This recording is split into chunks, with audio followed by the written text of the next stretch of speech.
Hi there. All right, so setting stuff up so I'm comfortable, and I don't know how long this will go.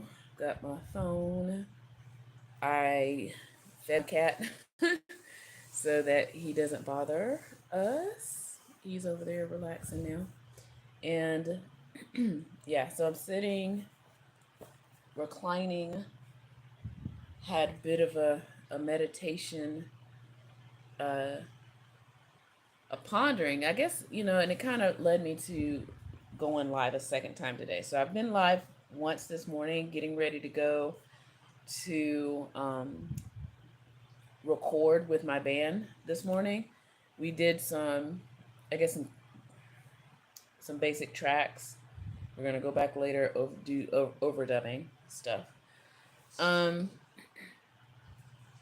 I made a video probably a while ago, not too long ago, about the law of vibration. And I knew eventually I was going to have to go through the hermetic laws of the universe, right?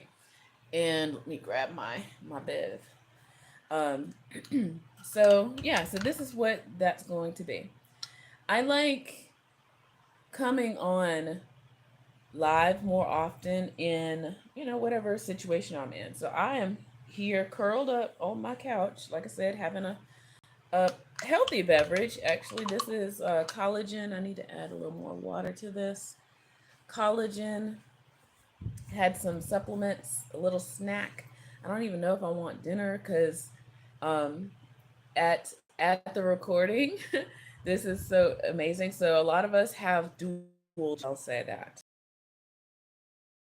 the bassist and producer. He is also an executive chef. Like he is a chef, like a chef, okay? And his wife is, I don't know exactly what her job is, but right now she is in the hospitality industry, and she has like an executive job. So whenever they host things, they go all out. So I pretty much have eaten, I think, what I need to have eaten today. So they had snacks and elevated snacks, if that makes sense. So I had like sweet potato chips, the plantain chips that were cut long wise. Okay. So and then what else? Of course they had hummus. They had pimento cheese, um, meats and lettuces. So I had like a lettuce wrap of, meat and cheese and stuff. So it was good. Very good. Very tasty. So yeah, so we recorded. We actually came in and came out pretty fast. And I got there around maybe 12:30 ish. I don't know. But I know I left around 3. So yeah. And in recording world, sometimes depending, that could have been a lot longer. But we know each other. We played together so long. We've already rehearsed the songs, and that's the thing. A lot of times when people are recording, they don't practice before they record. Okay. And that is a pro tip.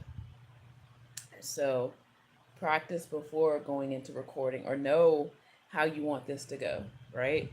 Vet your songs, work them out, all that stuff. So yeah, that's a pro tip on that one. And it made me think about how I need to probably go on live a little bit more for my other channel. I have a music channel, and I may after this, but I also just wanted to let people know how I incorporate all of what I do into who I am. And so yeah, as I was having came back home, it's very overcast right now, and I just, felt like I just need to go lay down cuz why not? So, as I'm going laying down or whatever, I started thinking about things like choice and what bugs me today and why. Because I don't, people use certain words and they don't follow through with them. So, in my spiritual journey, I just want to be okay. And I want to be all of who I am, rather than making other people responsible for why I feel a certain way. So I was having some feelings about something that had happened yesterday, and I was just still having these feelings and these feelings, and I was like, why am I still feeling this way? And I realized I'm not that person's audience. So I uh, came across somebody who has, I guess, social media, and they use social media to the point where it's like, do you know what it's like to be in the real world? So part of it, me bothered in that, and then yeah, I feel like there is this other world. There's social media world, internet world, and then there's the 3D world. And I don't think this person understood that there are other people in the world and not the internet world, right? Even though I'm on here in the internet world right now, but I do more out in the real world stuff. But anyway, so once I figured that out, and I realized, like, I'm not this person's audience because I'm just a little bit more interactive when it comes to human nature and people and stuff.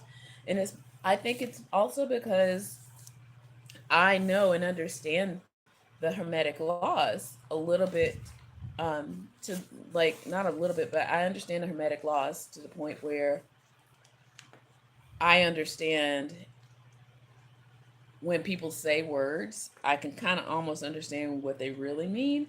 And I was even in a workshop this week, and the speaker was talking about exactly that. It's like, and nobody has told me, like, I've always had the knowing, right? And I talk about the knowing a lot in a couple of my videos. And I feel like this is a skill that can be practiced. And part of it is knowing or learning about the Hermetic laws. Um, and she talked about it. She was like, she finally put words to what I was thinking. It's like when somebody says a set of words, you know what is going on in their life. You know what's going on in their head based on what they're saying. And it doesn't even have to be anything near what they are actually saying. Okay. All right. So I want to go right into the Hermetic laws. I'm going to try to make this brief as I'm looking at the time here because I want to maybe do something else later today. It's still light out. And yeah. All right. So let's go over the 7 Hermetic, I call them laws, principles. This is from my copy of the Kybalion. Again, this might be backwards, but Kybalion, from the Kybalion. Now, law number 1 is the law of mentalism. Law number 2, I'm just going to go through them all first. Law number 2, or principle. Let's just call them principles because that's what it says in the book. So, principle number 1, the principle of mentalism. Principle number 2, the principle of correspondence. Principle number 3, the law of vibration. Principle number 4, the principle of polarity.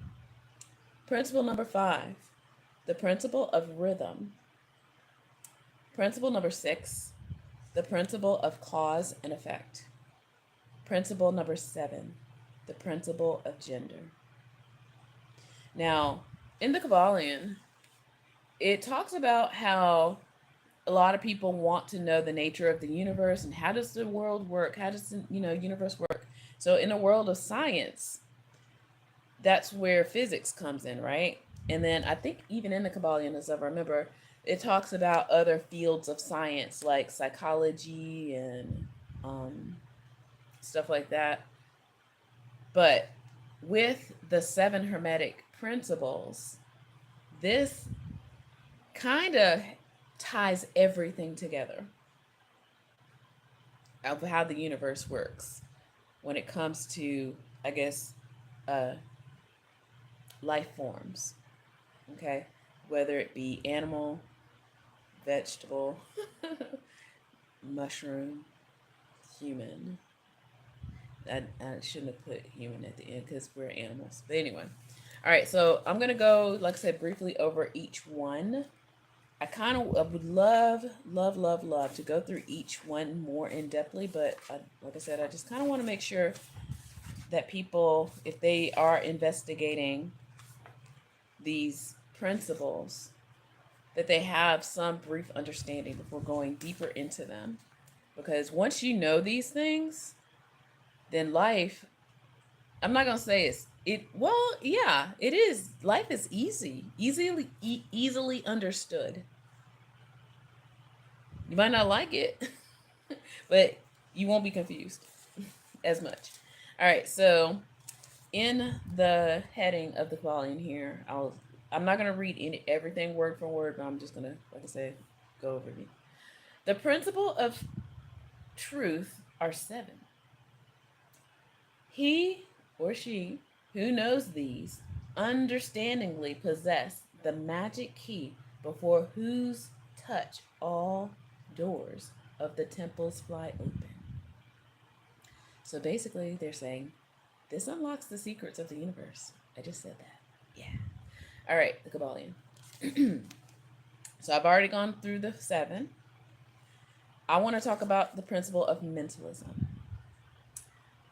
It says, the all is mind, the universe is mental. So, what we know as this universe is a mental one. I've said this before when it comes to manifesting. Most people, before you have a thing, let's just say, for example, my Hello Kitty blanket here. Let me show you. So, this is my Hello Kitty blanket that I got as a gift because they knew I liked Hello Kitty.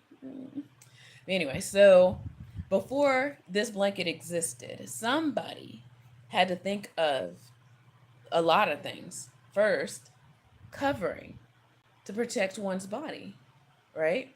Secondly, they had to think about the concepts of weaving, sewing, textile, or not textile, textile dyeing, printing, so many processes that came along the line, but it all came from here first.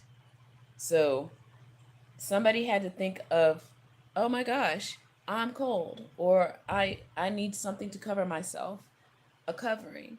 Then the trajectory of what next, then what, then what, so of course, yeah, we got our basic. You could have, covered yourself up with a leaf, like from the Garden of Eden, or animal skin or whatever. But then somebody else thought of something else. It's like, what if can we do something else? Can we make this out of some things? Other things? Can we make them more sturdy? Thinking. The universe is mental. The universe that we know of and love, I hope, is a mental universe. So that's where that first principle is trying to get people to understand. So as I say here, no matter what, like, we have no beginning and no end, because our thoughts can have no real beginning and no real end. Like I just said with the example of the blanket. Like, of course, yeah, some people thought of a covering for your body, but it didn't stop from there. It didn't. So then somebody else came along and said, hey, can we make coverings that are made from other things? Can we make coverings that are soft? Can we make coverings that have like printing on it? Can we make coverings that have color? You know? And then, don't even get me started on Hello Kitty. But yeah, so the universe is mental. Number one. Okay? I'm trying to make it brief. All right, so yeah. All right, so number two, the principle of correspondence. So this one, I feel like, again, as a teacher, I kind of have to break this down for some people. Correspond just means something that is traveled through. And it's something that, okay, how can I break this down even more? Correspond, that means you're getting something out there and it's coming back to. Not This might be tricky. So I'm going to do a lot of reading and then interpreting too. All right, so the principle of correspondence. As above, so below. As below, so above. The Kybalion. A lot of people in the spiritual world know that phrase, and maybe they know where it comes from, maybe they don't. I don't know. So, as far as I know, it comes from the Kybalion. All right, so like I said, I'm going to do some reading from this. The principle embodies the truth that there is always a correspondence between the laws and phenomena of various planes of being and life. The old Hermetic axiom ran in these words: as above, so below, as below, so above. And the grasping of this principle gives one the means of solving many a dark paradox and hidden secret of nature. There are planes beyond our knowing. Mhm. But when applying the principle of correspondence to them, we are able to understand much of what would otherwise be unknowable to us. Mhm. So I feel like in this statement, it's like a mirror effect. As above, so below. Okay? A mirror effect. This principle is of universal application and manifestation on the various planes of the material, mental, and spiritual universe. Okay? It is a universal law. The ancient Hermeticists considered this principle as one of the most important mental instruments by which man or woman was able to pry aside the obstacles which hid from view of the unknown. Its use even tore aside the veil of Isis to be caught. I think they're saying once you know how to apply as above so below, nothing will be hidden from you. Whatever you see is happening here has already happened here or is happening here, if wherever here is. I hate to say it, it's not a place, it's a being.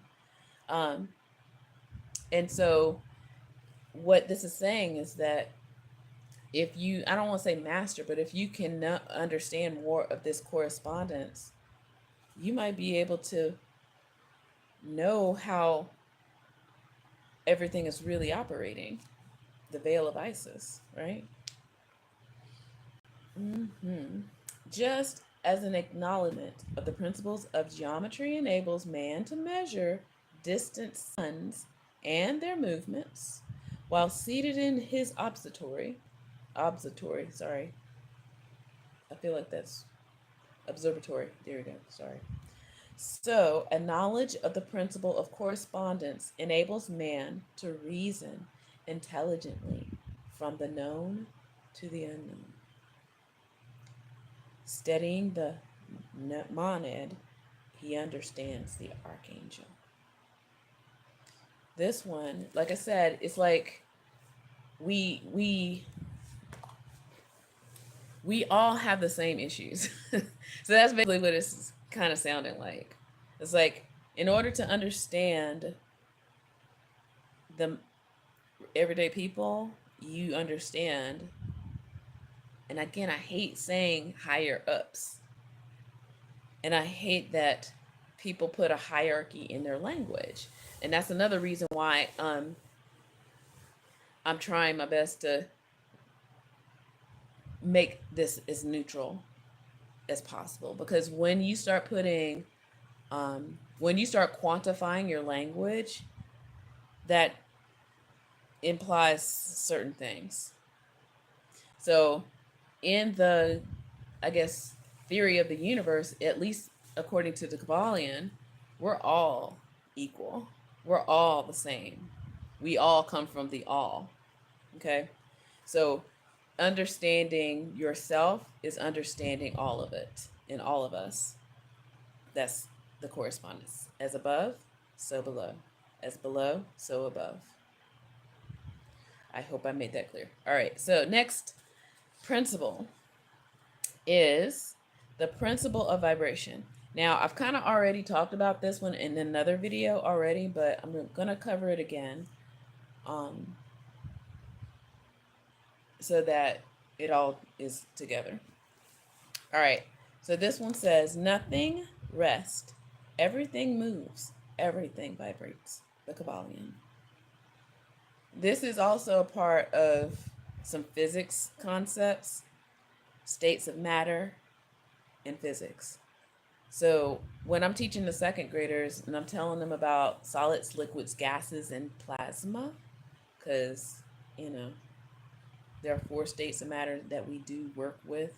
Actually, there's more. There's at least 23. And again, I've said this before. The physicists, they're out there doing it. But for everyday folks right now, we know of 4: solids, liquids, gases. So everything moves, everything vibrates. Okay? So let's start from the start. So think of one of the examples, ice or water. Water is a state of matter that you can see. I would like to say you can see it in, yeah, because people are starting to try to put together plasma water, but in the 3 states. You know water as most likely a liquid, right? Let me see if I can pull up my bib. Liquid form, solid would be ice, gas would be something like fog or clouds, right? And then the plasma part, plasma is when your gas is electrified.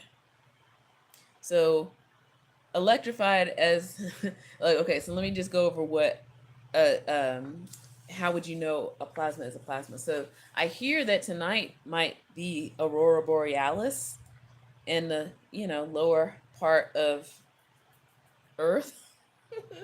It's hard to call them northern lights now because, you know, we now seem to have aurora borealis lights showing up. So I'm hoping, it is overcast though, I'm hoping I might be able to go see it later tonight. But aurora borealis, all it is when gases get electric charges. Most things in our universe has like positive, negative, electrons, protons, neutrons, right? So it's the electrons, I believe, that get electrified in order for it to be called plasma. So the sun itself is a plasma. Lightning is a plasma. People use plasma in neon lights, right? Plasma TVs, that's plasma, right? And all of it vibrates. So nothing is standing still. This blanket is moving because solids, sorry, I'm jumping around now. So a solid will have atoms in it. All of us have atoms, particles. They are moving, even though it doesn't look like it's moving. And when I covered this, the vibration law, they are moving so fast that it looks like it's standing still. Okay? And then there are some things that are moving so slow. Wait, let me make sure I get it right because I had it right the other time. So think of a wheel.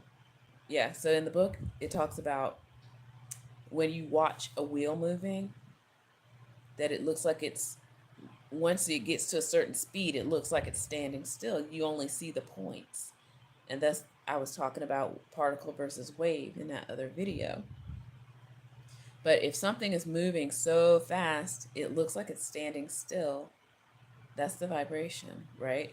Then when it comes to things moving slow, sound is also vibration. And one of my students asked me, is sound matter? Like, it was a good question. I should have wrote it down. But he basically was asking about the nature of sound. Does sound have a, a touch? Yeah, that's what he was saying. He was asking, can you, like, yes, you can feel the force of sound. So maybe if I were to explain it to him, if he was here now, even though there is an invisible world around us, there's still atoms in front of us. So the whole point of right now, I have like a fan going, and you see my camera shaking because the air is being pushed, thus making my camera move. Right, the air is being pushed, so sound travels through air. Air still has atoms in it, so sound is just a different kind of vibration. It's an alternation of a vibration. There you go. So yeah, vibration. There you go. All right, so there's that. So now let's talk about principle number 4. The principle of polarity. This is sometimes where I tend to confuse this one with the correspondence one. That's why I was like, let me go back and read this for sure. So, polarity. Let me read what it says. Everything is dual. Everything has poles. Everything has its pair of opposites. Like and unlike are the same. Opposites are identical in nature, but different in degree. Extremes meet. All truths are but half truths. All paradoxes may be reconciled. This one is a good one. This one is a tricky one. This one is where when I see, this is the one that I see around what people are doing. And this is the one, the principle of polarity. It's all the same. Think about politics. Most of us can figure that one out. That's pretty easy, right? So when a politician says something, just know that, think about what they're not saying. So it's always something, right? So whenever one thing is being said, something is not being said. That's what this is about. So let me read that blurb again. Whenever there's something being said, there's something not being said. So here we go. Everything is dual. Everything has poles. Everything has its pair of opposites. Like and unlike are the same. Opposites are identical in nature, but different in degree. Extremes meet. All truths are but half truths. All paradoxes may be reconciled. Yeah. So again, as I said, whenever somebody says something, something else is not being said. Always pay attention to both sides. And if there is truth to be had, know what is being said and not being said. Okay? So I'll read a bit of this too, because this is kind of where a lot of people are like, I just don't understand. Because they've been taught to either know it's a this or a that. This is where a lot of people get confused. And those people who know, I'll just say in the intro of the Kybalion, people who know these laws, they be using them. Okay? Against, I don't want to say against, but using them to their benefit. And the people who don't know these laws, it's like they're playing a game and they don't know the secret codes. These are the secret codes. Okay? So everything is dual, everything has poles, everything has its pair of opposites. Like and unlike, they are the same. Opposites are identical in nature, but different in degree. Extremes meet. All truths are but half truths. All paradoxes may be reconciled. Okay? So the principle embodies the truth that everything is dual, everything has two poles, everything has its pair of opposites, all of which are old Hermetic axioms. It explains that the old paradoxes have that have perplexed so many, which have been stated as follows: thesis and thesis and antithesis are identical in nature, but different in degree. Opposites are the same, differing only in degree. Okay, I'm going to stop there because they're just saying the same thing over and over again. So I'm just going to run down to the example. So it says, to illustrate, heat and cold. That's a great example. Heat and cold. Although opposites, are really the same thing. Look at your thermometer and see if you can discover where heat terminates and cold begins.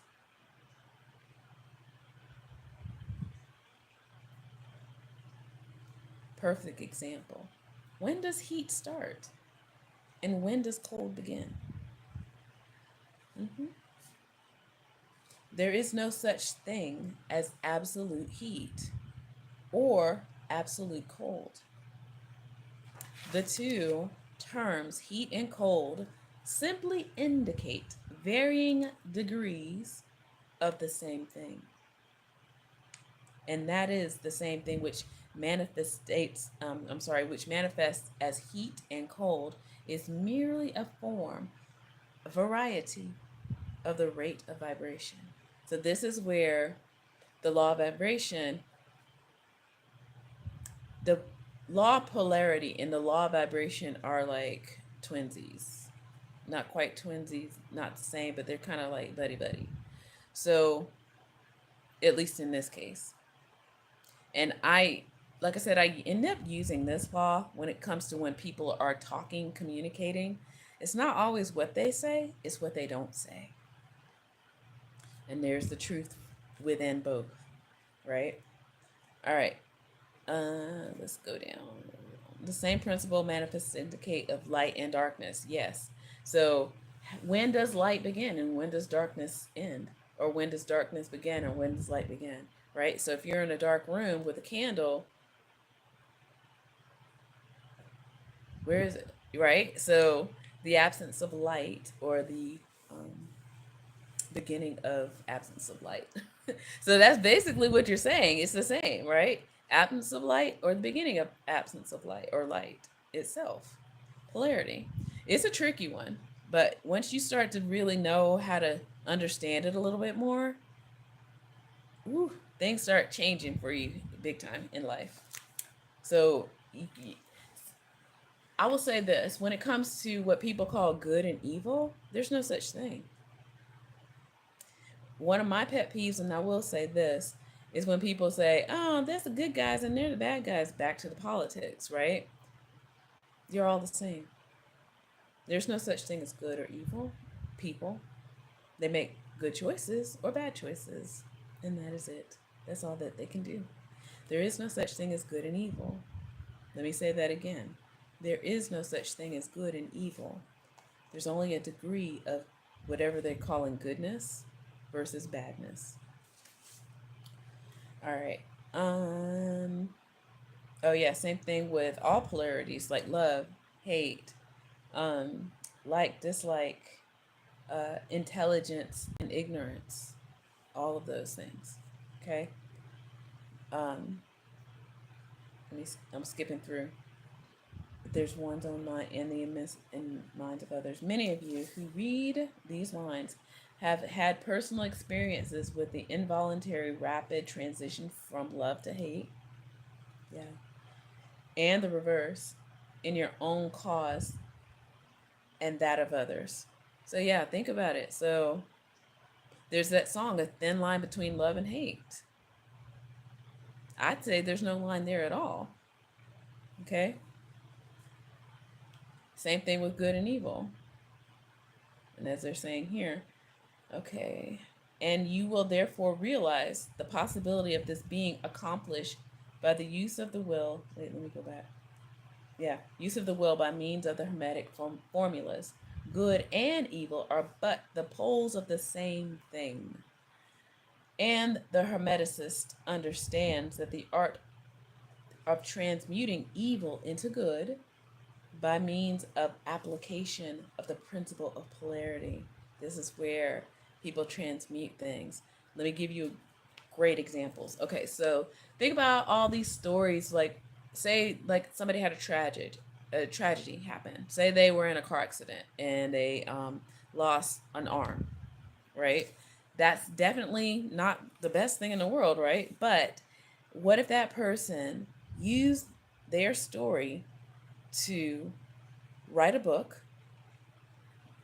produce a movie, a documentary, start becoming a lobbyist for change of traffic laws or building of cars of a certain way, having more safety features, what if that person, because they lost their limb, discovered that they now have this whole trajectory of things that they are now making a benefit for the world. Their own personal tragedy they have turned into a benefit and an asset. That is that is definitely an example of using the law of polarity for your benefit. Where some people might say that's a bad thing that happened that turned good, and vice versa. So what if something good happened to you, but then you used it for not the greatest of things? For example, when people, and I've seen this too lately, sadly, it's like when some people come into a lot of money and they blow it. So, yeah. Or they come into a lot of money and next thing you know, again, yet another song. uh, was it Jay-Z? The 99 Problem song? Yeah, so, and money ain't one. So, but once you have the money, then you've got a whole new string of issues happening. So, yeah, so that's the law of polarity. And I know I went a little bit longer on that one only because that sometimes is where I confuse that one with the correspondence. Correspondence is the being, it is. You got to know what's going on before you can make the change in polarity, right? Okay. Next Hermetic law or principle is the principle of rhythm. So let me read that one. It says, everything flows out and in. Everything has its tides. All things rise and fall. The pendulum swinging manifests in everything.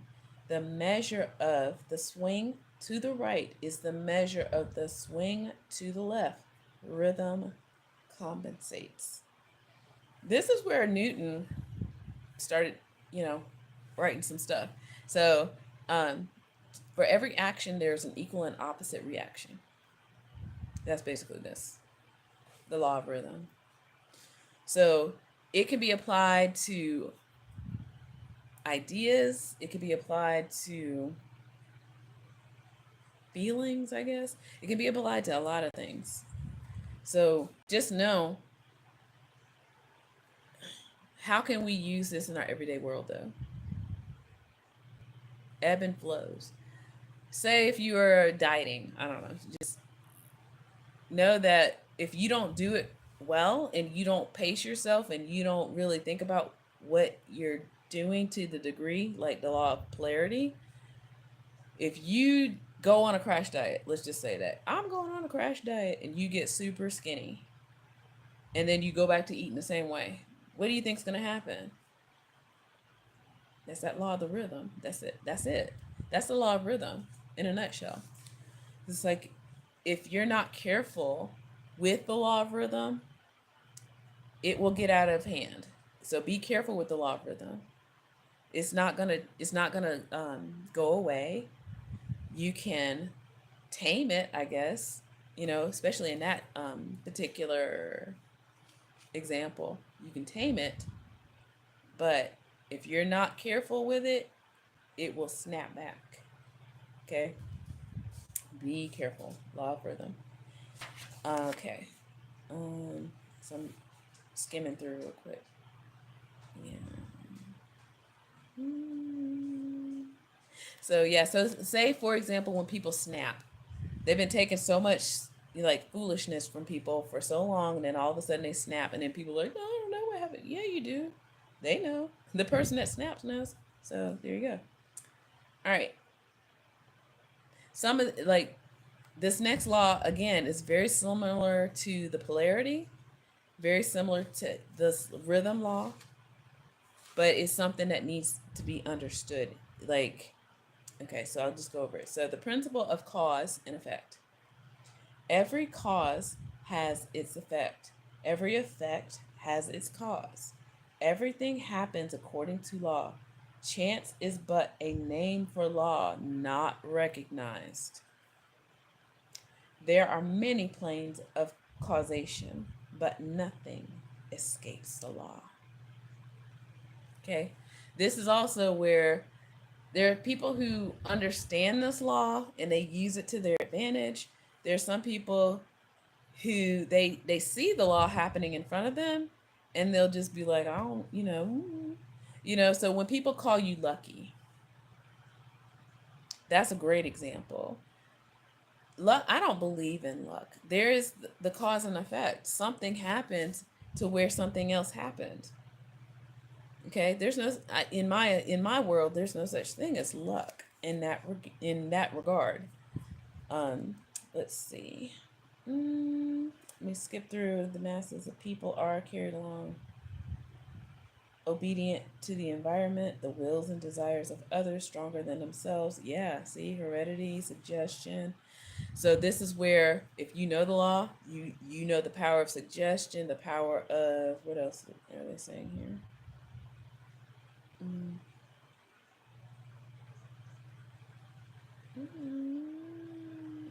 It's saying heredity or hierarchy. Let's call it hierarchy. So people play with ideas of, that's why I don't like quantitative language, because people who don't understand the law of cause and effect, you are being affected by it. When people talk about high vibe versus low vibe, you just got played. You just got played. Okay? There's no such thing as high vibe and low vibe.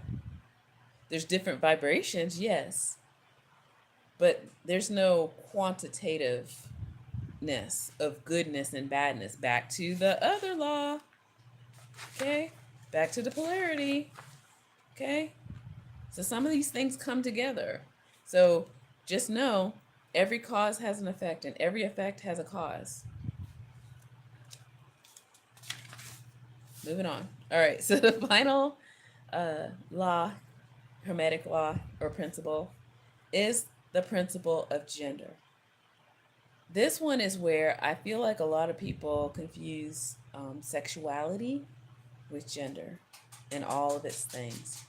And I might even make a separate one on just this law, because we now live in this society where people are upset that uh, people who are male have female, like we all have them all, y'all. We all started off as female, scientifically. That's why men have nipples. Okay, we all started off as female. If y'all really want to be like that, okay, so just whatever. All right, so let me read it. It says the principle of gender. Gender is in everything. Everything has its masculine and feminine principles. Gender manifests in all planes. Think of masculine and feminine as energies, forces, energies. Okay, so I will most likely just go ahead and read this whole chapter just so that people know. Okay. It says this principle embodies the truth that there is gender manifested in everything, the masculine and feminine principles ever at work. This is true not only on the physical plane, but on the mental and even spiritual plane. On the physical plane, the principle manifests as sex, boy, girl, okay? On the higher planes, it takes higher forms, but the principle is ever the same. So it's the energies, okay? No creation, physical, mental, or spiritual, is possible without this principle.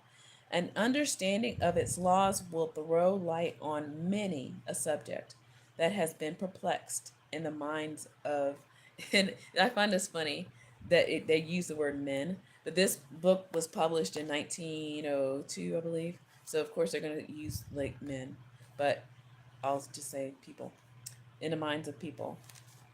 The principle of gender works ever in the direction of generation, regeneration, and creation. Manifestations. Everything and every person contains two elements or principles, or its great principle within him or her.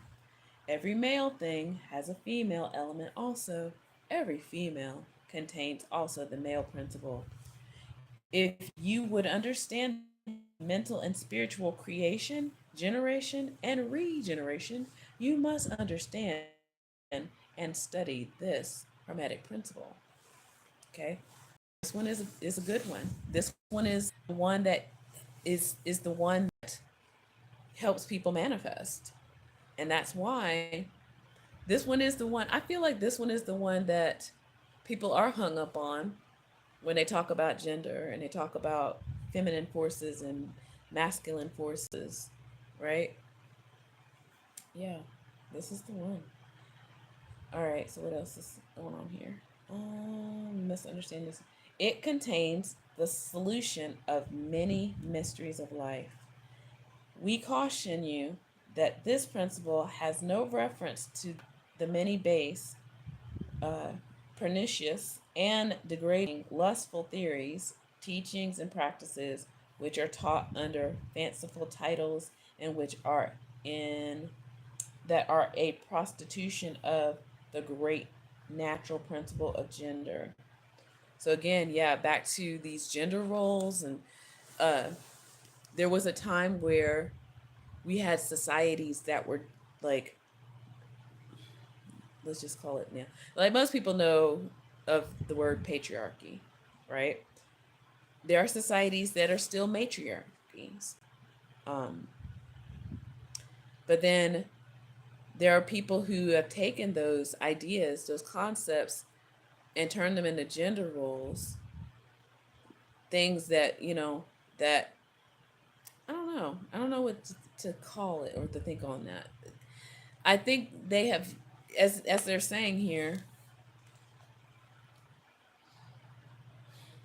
they've bastardized it basically. Yeah, they've kind of warped it. It's been warped. So the principle of gender has been warped. We all have all of it. I mean, that's how we got here on the planet in the first place. So you've had to have a sperm with an egg, right? So of course you have them both, right?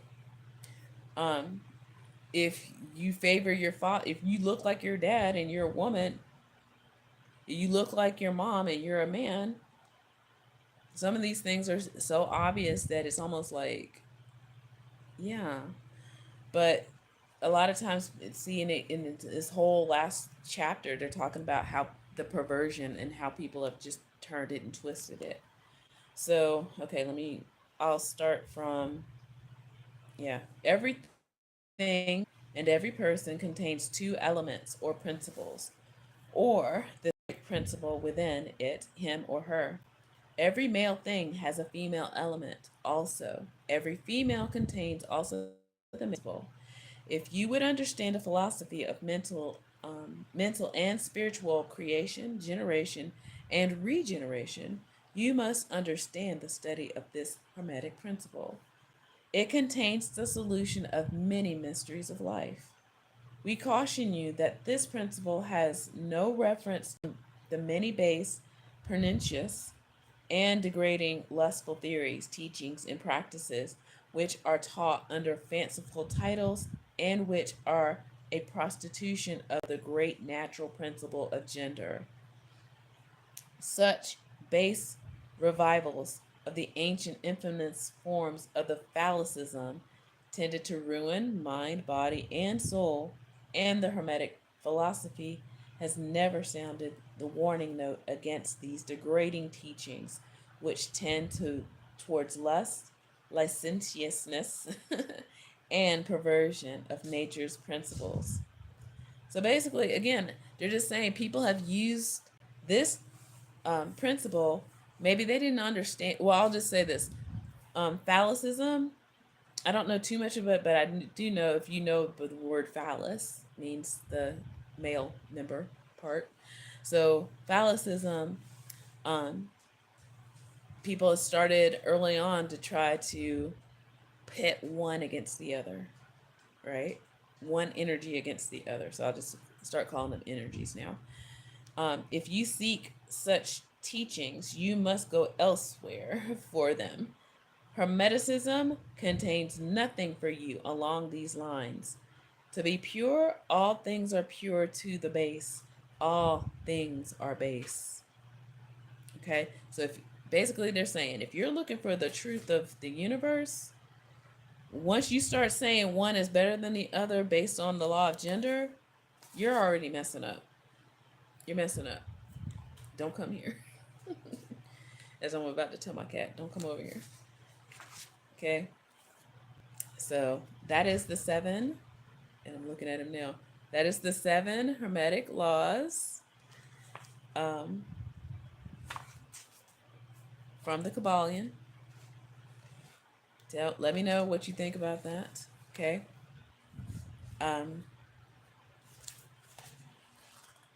There are there's deeper of course I'm just going the overview so that you can see that I'm talking about each one, but the next chapters they start breaking them down even more in the Kybalion, and how you can use them or how people do use them.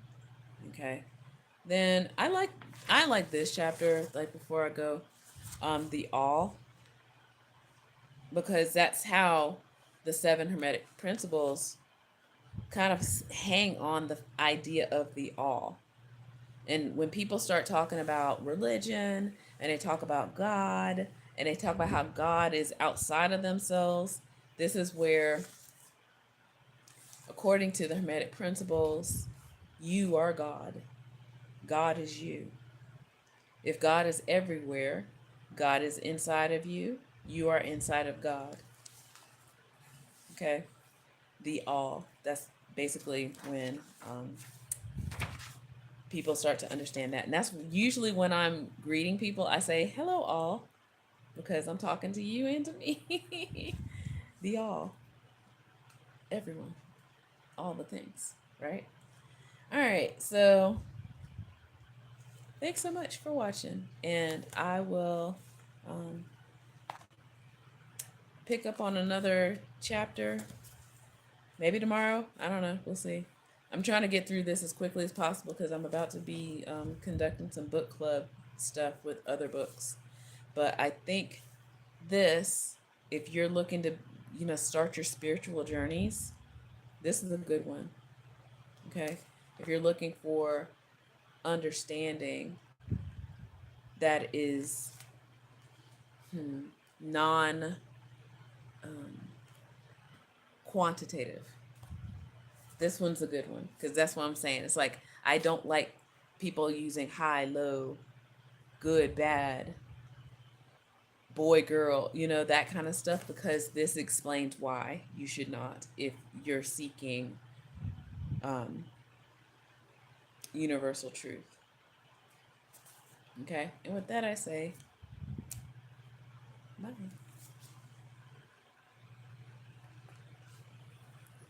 Fingernail.